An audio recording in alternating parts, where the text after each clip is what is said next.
कहानी की शुरुआत होती है साल 2028 में, जब लॉस एंजलिस की सड़कों पर पानी को प्राइवेट कर दिए जाने की वजह से जबरदस्त राइट्स भड़क उठे। इसी अफरा तफरी का फायदा उठाने के लिए दो पेशेवर क्रिमिनल भाई सैम और मैक्स अपने साथियों रॉय और टॉमी के साथ मिलकर एक बैंक लूटने पहुंच गए। पर वहां एक दिक्कत आ खड़ी हुई, क्योंकि बैंक के एम्प्लॉइज के पास वॉल्ट तक पहुंचने का कोई एक्सेस ही नहीं था। तभी सैम के दिमाग में एक तरकीब आई। उसने सोचा कि राइट्स की वजह से सारे अमीर लोग अपने कीमती सामान को छुपाने के लिए अपने एम्प्लॉइज को भेज रहे थे, इसलिए भाइयों ने तय किया कि वो बैंक की बजाय इन्हीं क्लाइंट्स को लूटेंगे। लूटपाट के दौरान मैक्स ने एक आदमी की जेब से एक बहुत कीमती पेन निकाल लिया। उस आदमी ने मैक्स को चेताया भी कि ऐसी चीज चुराना बहुत बड़ी गलती साबित होगी, मगर मैक्स ने उसकी एक न सुनी। भागने के लिए उन्होंने एक दीवार को उड़ा दिया ताकि किसी गली से निकल सके, लेकिन पुलिस ने उन्हें ढूंढ निकाला और उन पर गोलियां बरसानी शुरू कर दी। इस गोलीबारी में टॉमी मारा गया, जबकि रॉय और मैक्स बुरी तरह घायल हो गए। मैक्स की हालत सबसे ज्यादा गंभीर थी और वो सिर्फ इसलिए बच पाया क्योंकि सैम ने अपनी बुलेट प्रूफ जैकेट के दम पर ज्यादातर गोलियां खुद अपने ऊपर झेल ली। इस मुसीबत से निकलने के लिए सैम ने होटल आर्टेमिस को कॉल किया, जो एक ऐसा खुफिया हॉस्पिटल था जहां सिर्फ क्रिमिनल्स का इलाज होता था। इस होटल को एक नर्स चलाती थी, जिसे मेडिकल साइंस की तो काफी अच्छी नॉलेज थी, लेकिन अपने एक फोबिया की वजह से वो खुली जगहों में जाने से डरती थी और इसी वजह से पिछले 20 साल से वो होटल से बाहर ही नहीं निकली। सैम को यह बताने के बाद कि उनके लिए कमरे खाली थे, नर्स ने अपने मरे हुए बेटे की एक तस्वीर को कुछ देर निहारा, फिर अपने हेडफोन्स पर म्यूजिक चलाकर कमरे तैयार करने के काम में जुट गई। उस वक्त होटल में दो और क्रिमिनल्स ठहरे हुए थे और दोनों ही उन कोड नेम्स से जाने जाते थे जो नर्स ने उन्हें दिए थे। इनमें से एक थी नाइस, एक इंटरनेशनल असैसिन, और दूसरा था बिली, एक बदतमीज आर्म्स डीलर। ये होटल सबसे नई हेल्थ केयर टेक्नोलॉजी से लैस था और नर्स अपने टैबलेट पर हर गेस्ट की लोकेशन तक ट्रैक कर सकती थी। यहाँ कुछ बेहद सख्त नियम भी थे, जैसे किसी दूसरे गेस्ट को न मारना, कोई पिक्चर्स या वीडियोस न बनाना, कोई हथियार साथ न लाना और मेंबरशिप का पैसा पहले ही चुका देना। नए गेस्ट्स के आते ही नर्स ने म्यूजिक बंद कर दिया, मगर उन्हें तब तक एक गेट के पीछे ही रोके रखा जब तक वो सारे नियम पूरे न कर लें। रॉय ने बेमन से अपना हथियार वहाँ छोड़ दिया, लेकिन जब उनकी कलाई पर लगी उस चिप को स्कैन करने की बारी आई जो साबित करती कि वो मेंबर थे, तो सिर्फ दोनों भाई ही इस टेस्ट में पास हुए, क्योंकि रॉय का निशान नकली निकला। एक्सेस से इनकार होते ही रॉय आग बबूला हो गया और सैम पर हमला करने के लिए उस पर झपट पड़ा। तब नर्स के पास एवरेस्ट को बुलाने के सिवा कोई चारा नहीं बचा, जो उसका निजी असिस्टेंट और सिक्योरिटी था। एवरेस्ट ने बड़ी आसानी से रॉय को दबोचा और एक इंजेक्शन लगाकर उसे बेहोश कर दिया, फिर उसे होटल से बाहर ले गया। दोनों भाइयों को होटल के अंदर अलग कोड नेम्स दे दिए गए। नर्स उन्हें एक कमरे में ले गई ताकि उनका इलाज शुरू कर सके। इलाज से पहले सैम ने वो खूबसूरत पेन मैक्स से ले लिया और फिर नर्स ने एक रोबोट आर्म की मदद से मैक्स का ऑपरेशन शुरू किया। तभी राइट कंट्रोल की वजह से अचानक बिजली चली गई, मगर नर्स जरा भी नहीं घबराई, क्योंकि इस इमारत का अपना जनरेटर था जिसने उसके ये कहते ही बिजली वापस ला दी। अब वो उस 3D प्रिंटर का इस्तेमाल करके मैक्स के लिए एक नया लिवर बना सकती थी। इधर एवरेस्ट ने रॉय को एक पुल के नीचे छोड़ दिया और तभी नर्स का कॉल आया, जिसमें उसने एवरेस्ट से कहा कि लौटते वक्त वो जनरेटर भी देख ले। इसी ध्यान भटकने का फायदा उठाकर रॉय ने पीछे से एवरेस्ट पर छलांग लगाई और उसका गला घोंटने की कोशिश की, मगर एवरेस्ट ने उसे झटके से गिरा दिया और चेताया कि अगर उसने इस होटल के बारे में किसी को बताया तो वो उसे ढूंढ निकालेगा। नर्स ने नाइस और बिली के घावों की जाँच की और उसके जाने के बाद नाइस ने अपने क्लाइंट को कॉल करके इस काम के और पैसे मांगे, क्योंकि अपने टारगेट के करीब पहुँचने के लिए उसे खुद को गोली मारनी पड़ी थी, और क्लाइंट मान भी गया। वापस कमरे में नर्स ने सैम को बताया कि 3D प्रिंटर से बने ऑर्गन्स जहरीले होते हैं, इसलिए मैक्स की हालत बेहद नाजुक हो चुकी थी और वो सिर्फ लाइफ सपोर्ट के सहारे जिंदा बचा हुआ था। उसे कहीं ले जाने के लिए उन्हें वही नारकोटिक्स देने पड़ते जो हाथी के बच्चों को बेहोश करने के काम आते। जब नर्स सैम के हाथ की जांच कर रही थी, तब सैम ने इमोशनल होकर कहा कि मैक्स ने कहा था कि वो क्राइम छोड़ देगा, पर मेरा भाई शायद कभी नहीं सुधरने वाला।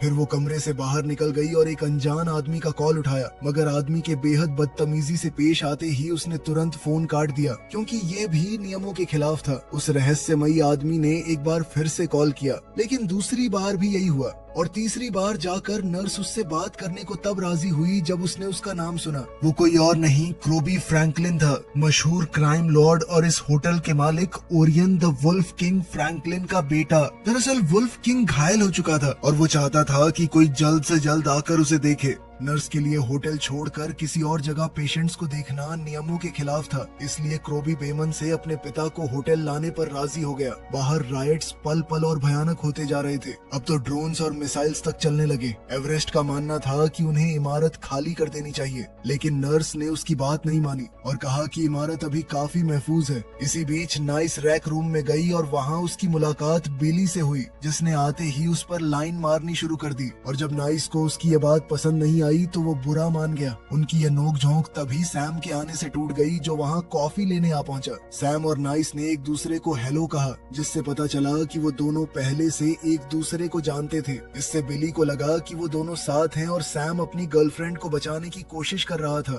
जिस पर दोनों हंस पड़े। सैम ने मुस्कुराते हुए कहा कि मुझे इसे बचाने की जरूरत नहीं है। इस होटल में सबसे खतरनाक इंसान अभी यही है। इसका मन किया ना तेरे दांत निकाल के पिछवाड़े में घुसा देगी। और मजाक में बिली की छाती पर थपकी देते हुए सैम ने उसका वॉलेट चुरा लिया, फिर कमरे से बाहर निकल गया। इसके बाद नाइस ने टेबल पर रखा एक मग तोड़कर उसका टुकड़ा बिली की तरफ इतनी तेजी से फेंका कि वो उसके शरीर से 2 इंच दूर कुर्सी में गड़ गया। जाते जाते उसने बिली से कहा कि इस होटल में किसी को मारना मना है और बस इसी रूल ने जिंदा रखा हुआ है तुझे। उसके जाने के बाद बिली ने तय किया कि अब बहुत हो गया और उसने अपने लिए एक हेलीकॉप्टर बुला लिया ताकि वो यहाँ से निकल सके। नर्स ने एवरेस्ट को अपने कमरे में बुलाया ताकि उसे दिखा सके कि बाहर लगे सिक्योरिटी कैमरास क्या कैद कर रहे थे। चूँकि वो वुल्फ किंग की जगह जाने को तैयार नहीं हुई, इसलिए अब क्रोबी होटल के कुछ दरवाजों को सील कर रहा था ताकि अपने पिता को अंदर लाने के बाद कोई और दाखिल न हो सके। तभी अचानक अलार्म बजने लगा और स्क्रीन पर उन्हें कुछ और ही नजर आया। मॉर्गन डैनियल्स नाम की एक पुलिस ऑफिसर, जिसने कैमरा में सीधे देखते हुए नर्स को उसके असली नाम जीन थॉमस से बुलाया।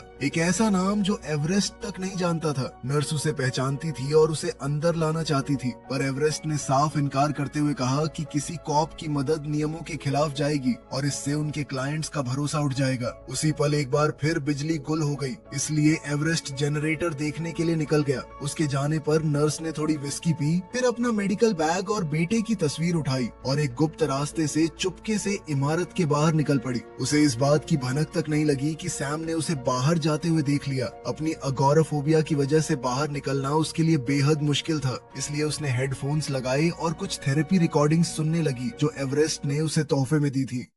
मॉर्गन तक पहुंचकर नर्स ने उसे अपने बेटे की तस्वीर दिखाई और बच्चे को पहचानते ही मॉर्गन ने उस पुरानी पहचान को कबूल कर लिया। तभी 2 टीनेजर्स वहां से भागते हुए निकले और उनका पीछा कर रहे कॉप्स ने नर्स को जमीन पर पड़ी मॉर्गन के पास खड़ा पाया। उन्हें नर्स की इस बात पर यकीन नहीं हुआ कि वो यहीं रहती थी, मगर इससे पहले कि वो उससे और पूछताछ कर पाते, एवरेस्ट वहां आ पहुंचा और पलक झपकते सारे ऑफिसर्स को बेहोश कर दिया। फिर मॉर्गन को उठाकर नर्स के साथ अंदर ले गया। क्रोबी के आदमियों ने उन ऑफिसर्स को ढूंढ निकाला और मार डाला। उधर सैम ने बिली का वॉलेट खंगाला और उसमें एक पोकर कार्ड के गत्ते के नीचे छुपा हुआ माइक्रोचिप ढूंढ निकाला। तभी नाइस वहां आई और अपने साथ नर्स की विस्की ले आई ताकि वो दोनों साथ में एक ड्रिंक ले सके। सैम ने उन बदलावों को भांप लिया जो पिछली मुलाकात के बाद नाइस में आ चुके थे, जैसे उसकी कलाई पर मेंबरशिप के कई निशान और उसकी आंख में लगा वो इम्प्लांट जो उसने इसलिए लगवाया था ताकि उसके क्लाइंट्स देख सकें कि वो अपने टारगेट्स को कैसे मारती थी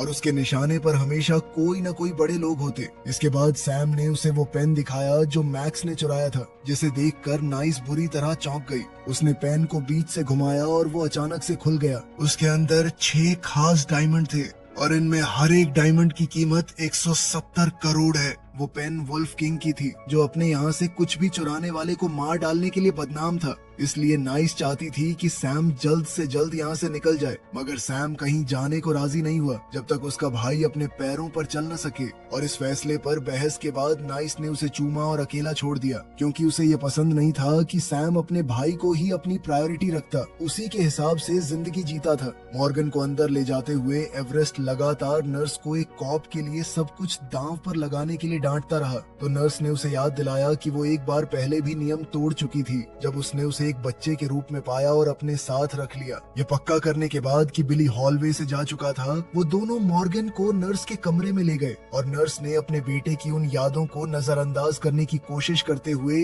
उसका ऑपरेशन किया, जबकि वो यादें बार बार उसके जहन पर हावी होती रही। ऑपरेशन खत्म होने पर जब उन्होंने मॉर्गन को होश में लाया तो उसने नर्स से पूछा कि उसने उसकी मदद करना क्यों कबूल किया। इस पर नर्स ने जवाब दिया कि मैंने तुम्हारी मदद इसलिए की क्योंकि हम एक परिवार जैसे हैं, इससे तुम्हारे पुलिस से जुड़े होने का कोई लेना देना नहीं। मॉर्गन ने उसके बेटे का जिक्र भी छेड़ दिया, जिससे वो यादें नर्स को फिर सताने लगी। इसलिए वो ये बहाना बनाकर अचानक वहाँ से चली गई कि उसे एक और कमरा तैयार करना था। उसने ये काम म्यूजिक सुनते हुए किया, मगर इस बार खत्म करने के बाद वो वहीं बैठ गई और फूट फूट कर रोने लगी, क्योंकि उसे वो दिन याद आ गया जब उसने ओडी यानी नशे की ज्यादा खुराक से अपने बेटे को खो दिया। उधर सैम ने खुद को यहाँ से ले जाने के लिए एक कार मंगवा ली। फिर वो मैक्स को देखने पहुंचा, जो अब धीरे धीरे होश में आ रहा था। सैम ने उसे पेन पर बना वुल्फ किंग का लोगो दिखाया। सैम ने कहा कि भाई आज तो मैं तेरी मदद कर रहा हूँ, लेकिन ये आखिरी बार होगा जब हम एक दूसरे के साथ काम करेंगे। मैक्स ने ये बात मान ली, मगर उसका ध्यान बार बार उस नारकोटिक इंजेक्शन की तरफ भटकता रहा जिसे नर्स मेज पर ही छोड़ गई। इसी बीच सैम ने उस खुफिया रास्ते की जांच की जिससे नर्स बाहर गई थी, जबकि नाइस छत पर एक खास डिवाइस की मदद से क्रोबी की अपने आदमियों से हो रही बातचीत की जासूसी करने में जुटी रही। तभी बिली अपने हेलीकॉप्टर का इंतजार करते हुए वहाँ पर आया और नाइस को अपने साथ मिलाने की कोशिश करने लगा, मगर जैसे ही उसे पता चला कि नाइस का टारगेट खुद वुल्फ किंग है तो उसने उसे बेहोश कर दिया, क्योंकि वुल्फ किंग अब होटल पहुंच ही रहा था। नर्स उसे लेने गेट तक गई, मगर उसने गेट फिलहाल नहीं खोला, क्योंकि बाहर मौजूद भीड़ में ज्यादातर लोगों के पास हथियार थे जो होटल के रूल्स के खिलाफ है। क्रोबी ने एतराज जताने की कोशिश की, मगर वुल्फ किंग ने उससे नियमों का पालन करने को कहा, इसलिए वो अकेला ही गेट के अंदर दाखिल हुआ। नर्स के साथ जाने से पहले वुल्फ किंग ने अपने बेटे को अपनी अंगूठी तोहफे में दी, इस सोच के साथ कि शायद वो खुद बच न पाए। अब जब वुल्फ किंग के सारे आदमी गेट्स के पीछे बंद हो चुके थे, एवरेस्ट ने इस मौके का फायदा उठाकर मॉर्गन को इमारत से बाहर निकाला, मगर पहले उसने मॉर्गन से ये कसम ली कि वो होटल के बारे में किसी को नहीं बताएगी। रास्ते में हॉलवे में उनका सामना सैम से हुआ, जिसने मॉर्गन के बूट्स देखते ही भांप लिया कि वो एक कॉप थी, मगर उसने इस पर सिर्फ इतना कहा कि अब हम पुलिस वालों का भी इलाज कर रहे हैं क्या, और बिना ज्यादा हल्ला मचाए उन्हें वहाँ से जाने दिया। दूसरी तरफ नाइस ने अपनी नकली सिगरेट की डब्बी को खोला। वो सिगरेट की डब्बी नहीं, असल में एक बम था जो कि उसने जनरेटर पर लगा दिया। वहीं होटल के अंदर इस वक्त नर्स वुल्फ किंग का इलाज कर रही थी। दवा के असर में होने की वजह से वुल्फ किंग की जबान फिसल गई और उसने किसी झूठ का और नर्स के बेटे के नाम का जिक्र कर दिया, लेकिन ये नाम वुल्फ किंग को पता होना ही नहीं चाहिए था, क्योंकि नर्स ने कभी उसे वो नाम बताया ही नहीं। उसने वॉकी टॉकी पर एवरेस्ट को बुलाया और मॉर्गन से बात की, जिसने उसे यकीन दिलाने की कोशिश की कि वो अपने बेटे की मौत के लिए खुद को कभी कसूरवार न माने। पुराने दिनों को याद करने के बाद उसने फोन रखा और वुल्फ किंग से बात करने चली गई, जो नर्स के दिए उन एक्स्ट्रा ड्रग्स के असर में अब होश खोने लगा। अब जब उसकी जबान खुल चुकी थी, वुल्फ किंग ने आखिरकार ये कबूल कर लिया कि नर्स के बेटे की मौत ड्रग्स के ओवरडोज से नहीं हुई। उसने मेरी गाड़ी चुराई थी तो हमने मार के उसे समुद्र में फेंक दिया था। पुलिस रिपोर्ट को वुल्फ किंग के पैसे देने के बाद कॉप्स ने ही नकली बनाया था और इसी हादसे ने उसे नर्स तक पहुंचाया, जिसके बाद उसने जीने की उम्मीद खो चुकी नर्स को एक नई जॉब दे दी। जैसे ही लॉस एंजलिस को कर्फ्यू और लॉकडाउन में डाला गया, सैम अपने भाई को देखने गया, मगर उसने पाया कि मैक्स ने खुद को नर्स के नारकोटिक्स का इंजेक्शन लगा लिया, जिससे यह साबित हो गया कि वो अब भी एक नशेड़ी था। सैम ने उससे कहा कि उन्हें यहाँ से निकलना होगा और साथ ही उसने बिली से चुराई वो चिप 3D प्रिंटर में डाल दी ताकि एक गन बनाई जा सके। मगर मैक्स कहीं नहीं जाना चाहता था, क्योंकि उसे यकीन था कि वो बच नहीं पाएगा। फिर भी उसका मानना था कि सैम को खुद को बचा लेना चाहिए।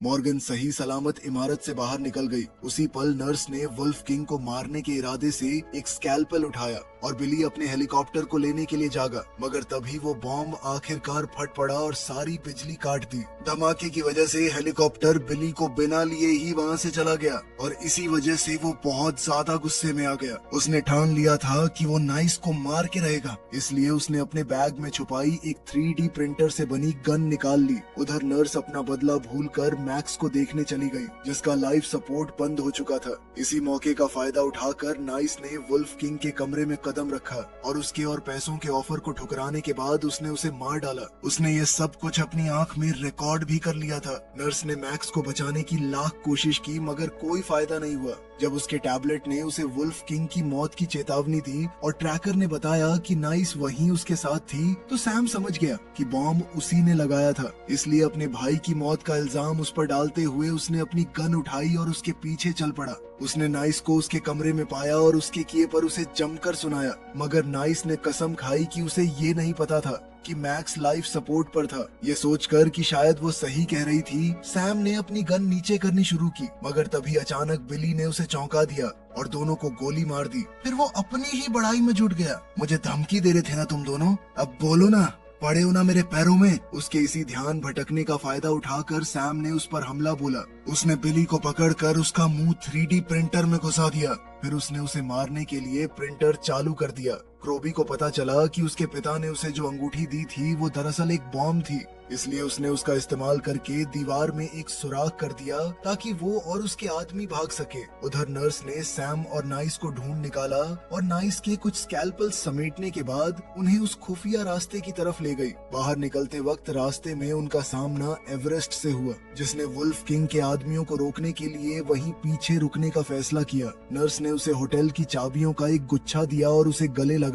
फिर वो सैम को सहारा देते हुए उसे लिफ्ट में ले गई, लेकिन पीछे से नाइस ने दरवाजा बंद कर दिया, ये कहते हुए कि सैम को बता देना मैंने उसके लिए क्या किया है। दरअसल फ्रैंकलिन के लोग अब दीवार तोड़कर लिफ्ट तक पहुंचने ही वाले थे। वो जानती थी कि अगर उसने उन्हें नहीं रोका तो वो उसके प्यार सैम को मार डालेंगे, इसीलिए वो सैम को बचाने के लिए उनका सामना करने के लिए रुक गई। उधर एक्स ने एक कुल्हाड़ी निकाली और नीचे मौजूद सभी गुंडों से अकेला भिड़ गया, जबकि नाइस ने अपने चुराए स्कैल्पल से उन आदमियों को निपटाया जो दीवार में बने सुराख से लिफ्ट की तरफ बढ़ रहे थे। शुरू में तो दोनों ने बड़ी आसानी से लड़ते हुए कमाल दिखाया, मगर जल्द ही गुंडों की भीड़ उन पर भारी पड़ गई। फिर भी उन्होंने नर्स के लिए इतना वक्त जरूर जुटा दिया कि वो सैम के घावों का इलाज कर सके और सही सलामत उस सामने वाले दरवाजे तक पहुंच सके जो बरसों से इस्तेमाल ही नहीं हुआ था। अफसोस कि क्रोबी वहां पहले से उनका इंतजार कर रहा था, अपने मरे हुए पिता का बदला लेने की चाहत में। सैम ने उसे डायमंड दिखाते हुए कहा कि हम एक डील कर सकते हैं, मैं तुम्हें ये पेन दे सकता हूँ, इसके अंदर एक एक हीरा 170 करोड़ का है, 6 हीरे हैं इसके अंदर। तुम्हारे बाप का ये पेन अगर तुम्हारे पास होगा तो तुम अपना दावा पक्का कर सकते हो, नए वुल्फ किंग बन सकते हो तुम। ये बात सुनकर क्रोबी राजी भी हो गया, मगर सिर्फ इस शर्त पर कि वो सैम को जाने देगा, नर्स को नहीं। सैम ने भी हामी भरने का नाटक किया और जैसे ही वो पेन थमाने उसके करीब आया, उसने क्रोबी पर हमला बोल दिया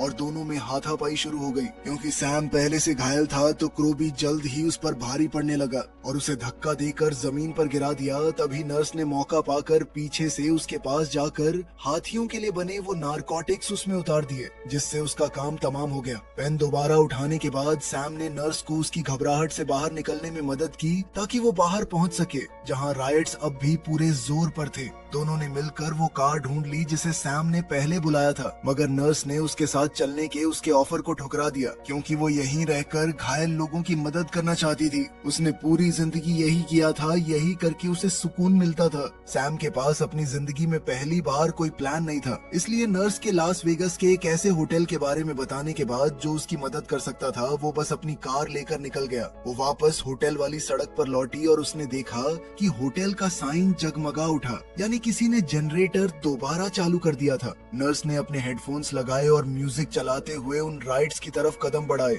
मदद के लिए पूरी तरह तैयार। फिल्म के आखिर में हमें होटल के अंदर एक औरत की परछाई दिखती है। लग तो ऐसा ही रहा था कि ये नाइस है, जो शायद उन सभी गुंडों को खत्म करके आखिरकार बच गई थी। वीडियो पसंद आई तो लाइक कर देना, चैनल को सब्सक्राइब कर लेना। मिलते हैं अगली वीडियो में।